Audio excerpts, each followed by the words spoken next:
Assalamualaikum warahmatullahi wabarakatuh. Kali ini kita akan belajar tentang keperawatan bencana, khususnya melalui perspektif keperawatan komunitas. Setelah menyelesaikan proses pembelajaran pada topik ini, Anda diharapkan mampu untuk menunjukkan pemahaman tentang dasar keperawatan bencana, kelompok rentan dan situasi dalam bencana, kelompok resilience, dan community dalam siklus bencana, serta setiap siklus bencana diperankan oleh perawat. Sebagai latar belakang, Indonesia adalah negara dengan kerentanan bencana yang sangat tinggi, yang berdiri di atas Ring of Fire dengan 150 lebih gunung vulkanik aktif, di mana perawat menjadi front line sebagai dalam sistem kesehatan nasional. Kesiapsiagaan sistem kesehatan di Indonesia masih dalam proses untuk menemukan bentuk yang paling pas. Keberadaan BNPB yang menjadi koordinator melibatkan elemen multidisipliner, dan komunitas masyarakat di Indonesia masih membutuhkan upaya kesiapsiagaan. Ancaman bencana secara definisi, ancaman bencana diartikan sebagai kejadian atau peristiwa yang bisa menimbulkan bencana, dan bencana sendiri diartikan sebagai rangkaian peristiwa yang mengancam dan mengganggu kehidupan serta penghidupan masyarakat baik oleh faktor alam maupun non-alam. Secara simpel, bencana diartikan sebagai penurunan situasi yang drastis yang melibatkan korban luka hingga korban jiwa dan kerusakan harta benda yang berakibat pada kegagalan fungsi dari komunitas untuk mengatasi situasi sesuai dengan kemampuannya. Peristiwa bencana yang mengakibatkan ketidakmampuan pada sistem kesehatan untuk menangani korban yang ada bisa diartikan sebagai bencana kesehatan.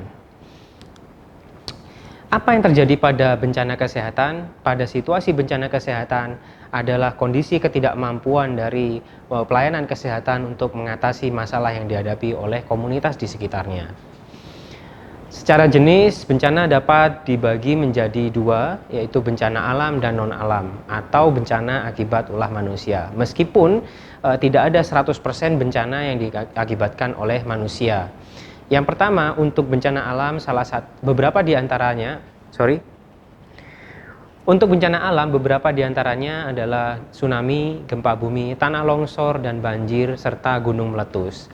Sedangkan bencana akibat oleh ulah manusia atau bencana yang ada kontribusi manusia di dalamnya adalah salah satunya kecelakaan kendaraan yang masif seperti tabrakan beruntun ataupun kecelakaan kereta api. Kemudian ada juga konflik sosial dan peperangan seperti yang mungkin kita ketahui selama ini juga terjadi konflik kemanusiaan di beberapa wilayah di Timur Tengah. Ada juga bencana akibat terorisme, bencana biologis, kimia, nuklir, dan radioaktif seperti dampak bencana alam yang terjadi di Jepang pada beberapa tahun belakangan ini. Secara asal muasal dan menurut luasan wilayah yang terdampak akibat bencana, kebencanaan dibagi menjadi dua, yaitu kebencanaan lokal dan bencana regional. Seperti pada bencana ledakan, kebakaran, ataupun terorisme, itu masih bisa dianggap sebagai bencana lokal. Sedangkan bencana regional atau pada komunitas yang lebih luas itu seperti pada dampak dari tornado, gunung meletus, dan badai yang mengakibatkan tidak hanya dalam satu komunitas, tapi beberapa komunitas untuk mengungsi. Kontributor bencana bisa kita bagi menjadi tiga. Yang pertama adalah faktor host, kedua faktor ancaman, yang ketiga adalah faktor lingkungan dan kontekstualnya. Faktor host itu beberapa di antaranya adalah faktor usia dari kelompok masyarakat di sana, mobilitas atau faktor psikologis, mungkin tidak siap dengan kondisi bencana. Yang ketiga adalah faktor sosial ekonomi. Dalam artian apakah kondisi sosial dan ekonomi di sana sudah siap untuk menghadapi bencana atau belum. Kemudian faktor ancaman salah satunya adalah jenis bencana yang menentukan nantinya kesiapan dari wilayah ataupun komunitas yang ada di sana. Yang ketiga adalah faktor lingkungan dan kontekstual. Hal ini meliputi kesiapsiagaan komunitas, kesiapsiagaan sarana dan infrastruktur, serta kerentanan pada lingkungan pendukungnya. Bencana itu akan menyebabkan krisis yang mungkin terjadi di lokasi ataupun di komunitas yang terdampak. Beberapa di antaranya adalah krisis komunikasi, bisa juga berarti pada terputusnya hubungan komunikasi wilayah setempat dengan dunia yang di luar.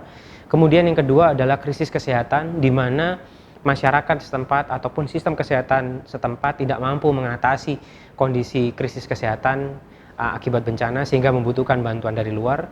Bisa menyebabkan juga kondisi krisis ekonomi, di mana komunitas terdampak tidak mampu survive dari kondisi kehilangan pekerjaan, kehilangan sumber pendapatan, ataupun kalau dihadapkan pada kebutuhan sehari-hari untuk memenuhi kebutuhan seperti makan, minum, dan sebagainya.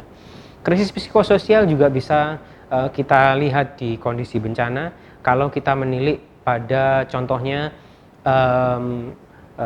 kebutuhan seksual pada komunitas yang terdampak bencana, kebutuhan dari PTSD atau post traumatic stress disorder yang dialami oleh masyarakat terdampak, dan sebagainya.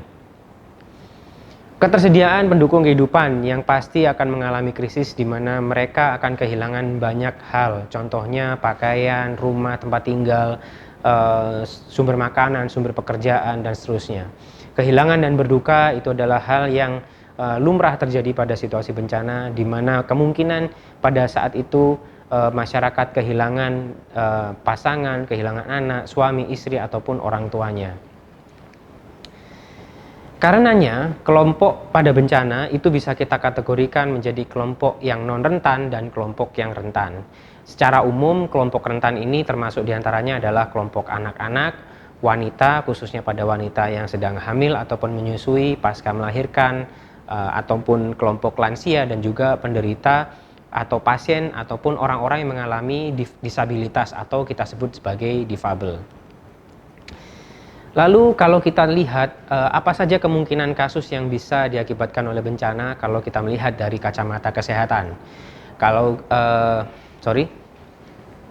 Beberapa kasus yang harus kita lihat diantaranya adalah pada kasus topan ataupun siklon, banjir dan tsunami, gempa bumi, serta gunung meletus.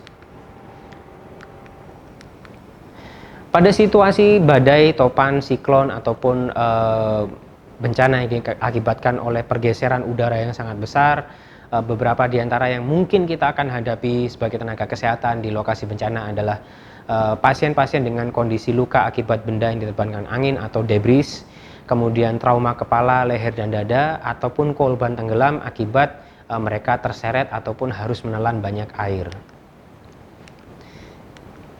Pada kondisi banjir dan tsunami, kita akan mungkin menemui korban-korban yang mengalami kasus tenggelam, crash injury, atau mungkin benturan benda tumpul, luka kontaminan atau luka terbuka, terus kemudian terkontaminasi oleh benda-benda yang bisa mengakibatkan infeksi. Kemudian kasus gastroenteritis akibat hygiene dan sanitasi yang buruk, serta penyakit akibat vektor. Penyakit akibat vektor ini biasanya terjadi secara sekunder, artinya tidak terjadi pada saat terjadinya bencana, tetapi pasca bencana akibat hygiene dan sanitasi yang tidak tertata dengan baik. Kemudian pada kasus gempa bumi yang kemungkinan kita akan temui pada korban-korban di sana, salah satunya adalah cedera kepala, leher, dan dada, kondisi fraktur, dan pada gunung meletus mayoritas akan terjadi kasus luka bakar dan luka inhalasi. Tetapi semuanya tidak menutup kemungkinan bahwa kita akan temukan korban meninggal dan sebagainya. Pada keperawatan bencana dapat didefinisikan sebagai adaptasi dari keterampilan keperawatan profesional dalam situasi luar biasa yang diperlukan untuk memenuhi kebutuhan bertahan hidup untuk mencapai status terbaik di semua fase, di mana kondisinya semua sumber daya untuk mengatasi krisis kesehatan mengalami keterbatasan. Prinsip peran perawat komunitas diantaranya pada situasi bencana adalah sebagai pengkaji kebutuhan komunitas, surveillance penyakit menular, penjaminan kesehatan dan keselamatan bagi dirinya ataupun kelompok yang berhasil survive dan dalam tanggung jawabnya, pengawal pertolongan sementara, membantu triase korban jika diperlukan, dan mengawal dokumentasi tindakan keperawatan. Secara perspektif keperawatan komunitas menurut Jennings dan Saunders tahun 2004, fase-fase dalam bencana itu bisa disisipkan proses-proses keperawatan di dalamnya. Tentunya proses ini tidak mengikuti Tentunya pada saat terjadinya bencana, perawat tidak mungkin bisa bertindak apa-apa. Tetapi setelah dari impact atau bencana tersebut bisa bergabung ke dalam kelompok Quick Response and Coordination, artinya sebagai tim tanggap darurat bencana. Kemudian pada fase akut atau setelah 1 minggu terjadi bencana, perawat komunitas bisa mengambil peran di dalam pengendalian infeksi, pengendalian dampak psikologis, dan memenuhi kebutuhan tenaga di dalam intensive care unit ataupun kondisi-kondisi yang membutuhkan tata laksana korban darurat. Pada fase subakut dan pada fase kronik, di antara 2 minggu, 3 minggu, sampai dengan 3 tahun pasca terjadi bencana, perawat juga bisa mengambil peran di dalam fase rekonstruksi dan rehabilitasi, mungkin dari segi psikologis ataupun pembangunan atau penataan lingkungan yang lebih baik dan siap terhadap bencana. Kemudian pada fase silent phase atau fase kronik setelah berakhir, kemudian perawat juga bisa belajar untuk bersama masyarakat membangun sistem mitigasi yang lebih baik, sehingga di hasil akhir dari proses tersebut terdapat komunitas yang resilient atau tahan jika terjadi bencana selanjutnya, dan dampak-dampak yang negatif pada bencana sebelumnya bisa diminimalisir pada bencana yang selanjutnya. Oke, lanjut ya. Ini apa yang dapat disumbangkan oleh perawat? Yang pertama adalah sebagai penyedia layanan keperawatan langsung. Yang kedua, sebagai pendidik dan pengembang pelatihan kebencanaan. Yang ketiga, berperan pada tatanan manajemen dan pengawasan pelaksanaan kebencanaan. Yang keempat, sebagai konsultan atau pakar keahlian, mungkin bisa bergabung pada tim bencana, mungkin dari tim fast response ataupun tim yang lain. Kemudian yang terakhir adalah berperan sebagai pengambil kebijakan dan penasihat. Tentunya peran keempat dan kelima ini apabila mereka tergabung pada tim tanggap bencana ataupun tim koordinator bencana yang lain. Untuk tatanan mahasiswa S1, tentunya untuk fase pertama dalam kebencanaan bisa saja teman-teman mengambil peran untuk pengkajian risiko dan perencanaan. Dalam hal ini membantu untuk mengidentifikasi alokasi dana, merencanakan lokasi dan fasilitas pengungsian, penyepakatan kerjasama dengan pihak terkait, pelatihan kebencanaan, perencanaan manajemen bencana, dan pengkajian serta penyiapan alat pengkajian kebencanaan. Pada fase 2 atau fase reaksi tanggap, teman-teman perawat di komunitas dapat mengambil peran sebagai caregiver yang membantu triase atau pelayanan darurat secara prioritas, pencegahan trauma sekunder, dan penata laksanaan sementara serta penata laksanaan kegawat daruratan. Pada fase ketiga, pengkajian pasca kebencanaan, pengkajian dapat dilakukan untuk mengevaluasi ulang kebutuhan pelayanan dan perawatan pasca kebencanaan, follow up dan rujukan sesuai dengan kebutuhan. Serta yang kedua adalah untuk intervensi pencegahan tersier, upaya membantu teman-teman yang mengalami disabilitas akibat bencana atau kesakitan melalui fase rehabilitasi. Kemudian yang ketiga adalah evaluasi kekuatan dan kelemahan dari perencanaan kebencanaan yang sudah dibuat pada periode sebelumnya.